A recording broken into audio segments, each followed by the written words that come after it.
नमस्कार, आप देख रहे हैं कर्पूरी ज्योति लाइव। आज जो है तीसरे मोर्चे के घटक दलों ने आज अपने प्रत्याशियों की घोषणा की है। आइए जानते हैं उन लोगों ने क्या क्या कहा है उनके बारे में। जो आप मोहम्मद तीसरे मोर्चे के जो आप कैंडिडेट की घोषणा करने जा रहे हैं और किए हैं, इस पर आप क्या कहेंगे? देखिए, हम लोग करीब 14-15 पार्टी मिल करके संयुक्त रूप से इस बार बिहार विधानसभा चुनाव 2025 में लड़ाएंगे। और ख़ास करके आज हम लोग यहाँ राजा पुल के पास में बैठे हैं पार्टी मोमिन फ्रंट के कार्यालय में। तो भारतीय मोमिन फ्रंट के ही उम्मीदवार हैं जो पटना जिला के सचिव हैं इंदू जी, तो इन्हीं को हम लोग उतार रहे हैं क्योंकि वे कर्मठ नेत्री हैं और ईमानदारी से काम करती हैं, लोगों के बीच में लोगों को मदद करती हैं। इसलिए इनको आगे बढ़ाना है जिससे कि यहाँ का जो समस्या है, जो अभी तक इसका निदान नहीं हो पा रहा है, उसका निदान कर पाएगी। आपका पार्टी कितने सीटों पर चुनाव लड़ेगी? हमारी पार्टी हमारा जो मोर्चा है राजनीतिक तीसरा मोर्चा, ये सभी 15 पार्टी मिलकर 243 सीट पर लड़ेगी। अपना परिचय दे दीजिए। मेरा नाम VV सिंह है, मैं राजनीतिक तीसरा मोर्चा का संयोजक हूँ। तो भारतीय मोमिन फ्रंट की तरफ से तीसरे मोर्चे में आप जो है उम्मीदवार घोषित हुई है, इस पर आप क्या कहेंगे? सर, सबसे तो पहले हम आप लोग को धन्यवाद देना चाहूँगी, हार्दिक अभिनंदन। मैं इंदू देवी, महिला मोर्चा पटना जिला सचिव। भारतीय मोमिन फ्रंट का मैं पार्टी से जुड़ी रही। मेरे गार्जियन डॉक्टर महबूब आलम अंसारी साहब और हमारी पार्टियां से जुड़कर 11 पार्टी यानी 63 की लोगों, तीसरा मोर्चा की लोगों मिलकर अभी देखे बीबी जी ने आपकी परिचय दिए। और इसमें तमाम पार्टी के इसमें अध्यक्ष लोग विनय जी हो गए, इसमें और श्याम जी हो गए, बहुत दूर दूर के लोग, राष्ट्रीय अध्यक्ष लेवल का नेहा सिन्हा हो गए, एक और आरा जिला की महिला है वो भी राष्ट्रीय अध्यक्ष है। तो बहुत सी महिलाएं मिलकर हमको समर्थन कर रहे हैं कि इंदू जी आप 13 साल से आप समाज और देश के लिए काम कर रहे हैं, तो आपको समाज में उतरना चाहिए और देश को संदेश देना चाहिए। और जो हमारे देश में हमारी महिलाओं के साथ हो रहा है वो नहीं होना चाहिए। आपकी जो सोच है और विचार है और विचारधारा बाहर निकल को बताना चाहिए। आपके क्षेत्र में कौन कौन सी मुख्य समस्याएं हैं? जी, मेरे समस्या में तो सबसे कहेंगे आपके क्षेत्र हमारे क्षेत्र में सर जी दीघा क्षेत्र से हम लड़ने जा रहे हैं। और दीघा क्षेत्र की समस्या यही महिलाएं की समस्या है कि जो कि अभी बेरोजगार है, किसी के पास रोजगार नहीं है। आज हमारी महिलाओं सुरक्षित नहीं है, महिलाएं के साथ लगातार बलात्कार हो रही है, जो कि शोषित, वंचित, दबे कुचले को कोई सुनने वाला नहीं है। मैं सबसे मुख्य धारा और बिंदु पर यही कहने चाहेंगे कि हमारे महिला सुरक्षित नहीं है। मैं जब भी लड़ूंगी अपनी महिला को भी करेंगे। और देश में हमारे 2 जातियां होती है, जो एक स्त्री और पुरुष होता है, और जाति नहीं होती है। मैं समाज के लिए लड़ने। तो क्या आप जो महिला होकर चुनाव लड़ेंगी, आप बोल रही हैं कि बिहार में अत्याचार बलात्कार होता है महिला को, तो क्या महिला के साथ आप कंधे में कंधे मिला के चलेंगी? बिल्कुल सर, बिल्कुल मैं चलूंगी। जो सोच है कल भी मैं दिखाऊंगी। क्योंकि आप कैंडिडेट घोषित करने आपको किया जा रहा है, किया गया। कैंडिडेट के मतलब होता है कि जो किसी को कंधे में कंधे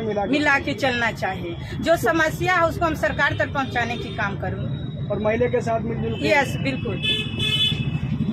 और आप जो कैंडिडेट, कितने सीटों पर आपका पार्टी चुनाव लड़ेगी?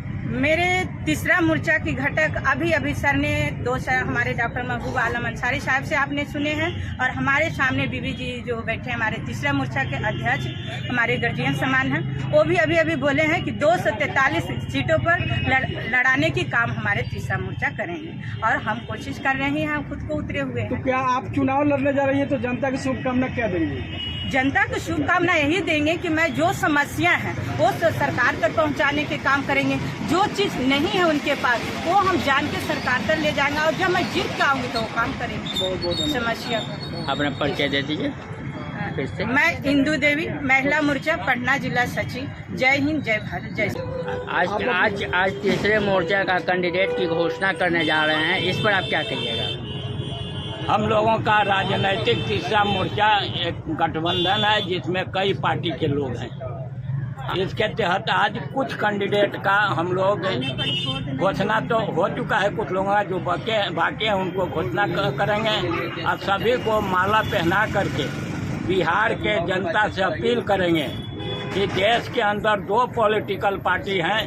एक भाजपा है जिसको जनता 15 साल से देख रही है, दूसरा राजद कांग्रेस। तो कांग्रेस को लोगों ने 40 साल देखा, राजद को 15 साल देखा। और यही लोग मिलजुल करके देश के परिवर्तन की बात करते हैं, तो इससे परिवर्तन नहीं होगा। इसलिए कि व्यवस्था परिवर्तन और भागीदारी आंदोलन के लिए लोगों को संघर्ष करना पड़ेगा और ईमानदार, अच्छे और सच्चे लोगों को लाना पड़ेगा, जिसका पहल माननीय बीबी सिंह कर रहे हैं। और उनके नेतृत्व में हम लोग जो होंगे लड़ेंगे और अच्छा प्रदर्शन करेंगे, जनता के बीच में जाएंगे, एक पर्ची देंगे, उनसे चंदा भी मांगेंगे, अपील करेंगे कि आप हमको वोट दीजिए। हम चाहते हैं कि देश का व्यवस्था पर बदले और जनसंख्या के अनुपात से सभी जाति को उसकी भागीदारी मिले। अब अपना परिचय दीजिए। आप जो कह रहे हैं कि आपका पार्टी जो चुनाव लड़ने जा रही है, तो जनता की शुभकामना आपकी पार्टी क्या देगी? जनता को यही शुभकामना हम लोग दे रहे हैं कि आजमाए हुए बाजू से हटें और जो नए लोग हैं उनको नई राजनीति का दिशा देने के लिए समर्थन दें और हम लोग उनके साथ हैं। आप अपना परिचय दीजिए। डॉक्टर महबूब आलम अंसारी, राष्ट्रीय अध्यक्ष भारतीय भारतीय मूवमेंट फ्रंट के राष्ट्रीय महासचिव हूँ और लोकसभा प्रत्याशी रह चुका हूँ नालंदा लोकसभा। आपके क्षेत्र का मुख्य जो है क्या समस्या क्या है वहाँ का हिस्सा का? वहाँ का समस्या ये है कि ब्लॉक से लेकर के, थाना से लेकर के, कोर्ट कचहरी से लेकर के, ये सब है जो भ्रष्ट है। तो उसको सबसे पहले दूर करना है। उसको सबसे पहले दूर करना है, एकदम दूर करना है। ये सबसे मुख्य जो है मुद्दा है। गृह क्षेत्र माना गया है मुख्यमंत्री का, जो 20 वर्ष से राज कर रहे हैं। वहाँ जाके धरातल पर आप देखिएगा तो मुख्यमंत्री बाप आरोप लगा रहे हैं चुनाव के विषय में। हाँ बोलिए। हाँ, इसलिए आरोप लगा रहे हैं कि 20 वर्ष से उसने कोई काम नहीं किया है। तो नालंदा से जो चुनाव लड़ने जा रहे हैं, क्या नालंदा में विकास नहीं हुआ है? नहीं हुआ है। जहाँ से हम चुनाव लड़ते हैं, इस्लामपुर विधानसभा, हिलसा विधानसभा, आप जा करके देख सकते हैं, उनको अथी किया गया है। इसलिए कि वे कहाँ विकास करते हैं, उनका घर है कल्याण बिघा और हरनौत के पास। वे अपने घरे जाने करते हैं विकास, बड़े बड़े रोड ले जाते हैं, 4 लाइन से लेकर के 80 लाइन तक, रेलवे लाइन तक बिछाए हैं, लेकिन इस्लामपुर में कोई विकास नहीं। मुख्यमंत्री पर आरोप लगा रहे हैं सर कि अपने गांव में विकास करते हैं, अपने क्षेत्र में विकास करते हैं। तो हर कोई अपना घर पहले बनाना जानता है, क्योंकि जिस घर में रहना जानता है उस घर तो पहले बनाएगा ही। ठीक है, अपने बनाएगा तो जानता तो मुख्यमंत्री बनाया है समूचे बिहार के लिए, तो बिहार के लोग काम करना चाहिए। तो क्या आप चुनाव जीत के जाएंगे तो जनता के हित के आप कैसे काम करेंगे? हम जो काम करेंगे, हम करेंगे ईमानदारी से, सच्चाई से।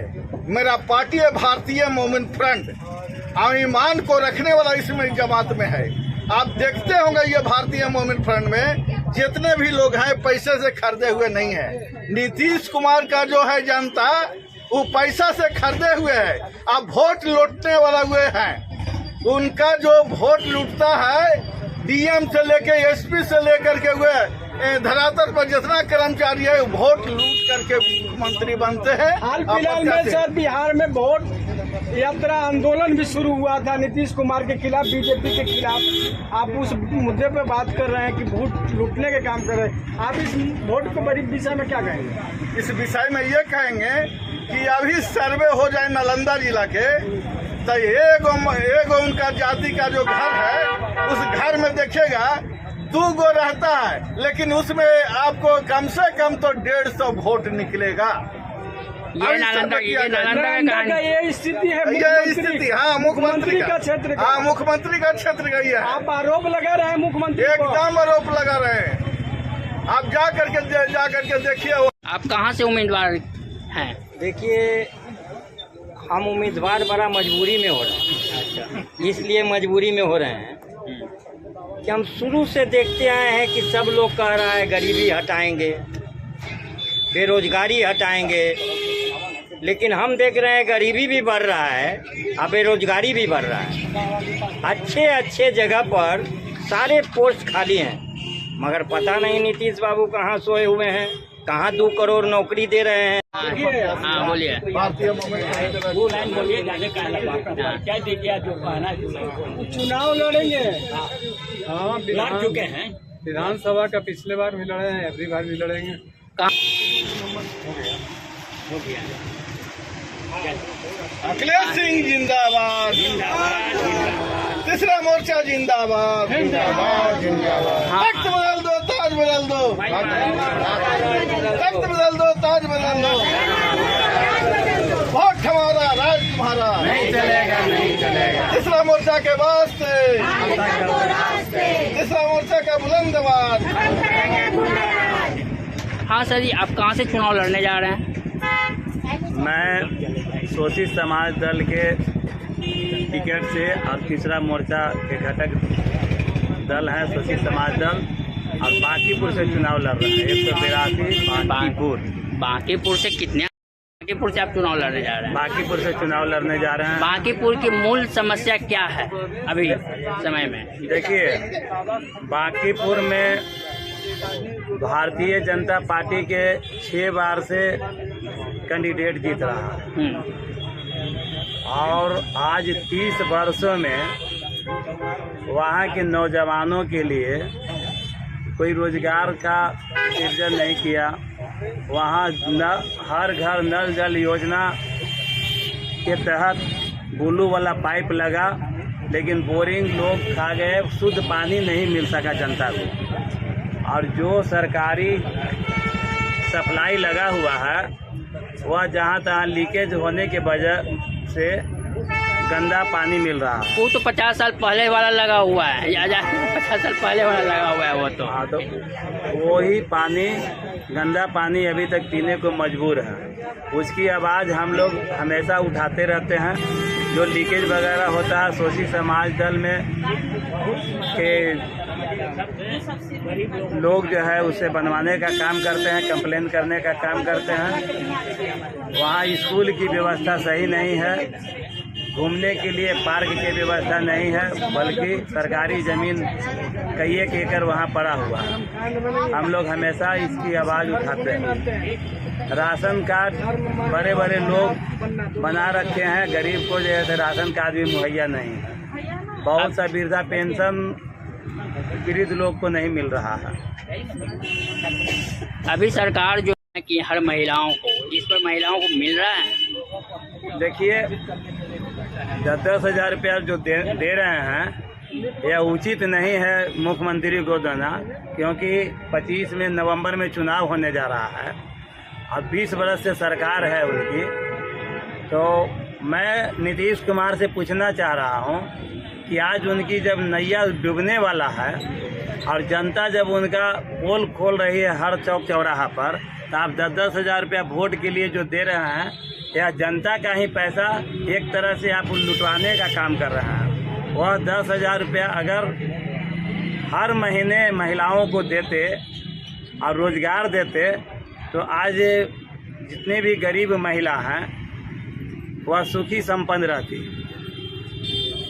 तो नीतीश कुमार से मैं यह कहना चाह रहा हूं कि यह वोट का राजनीतिक बंद करें, क्योंकि अब राजनीतिक तीसरा मोर्चा आपका पोल हर पग पग पर खोलने के लिए तैयार है। और जनता अब आपकी आवाज़ चाहे 10 हज़ार दीजिए या 1 लाख दीजिए, अब सुनने वाला नहीं है। आपके आका जो है 15 लाख रुपया देने के वादा किए और 1 पैसा नहीं दिए, और सत्ता में आए। उन्हीं के साथ आप डबल इंजन के सरकार रहते हुए जनता के लिए कोई भला का काम आप किए नहीं आज तक।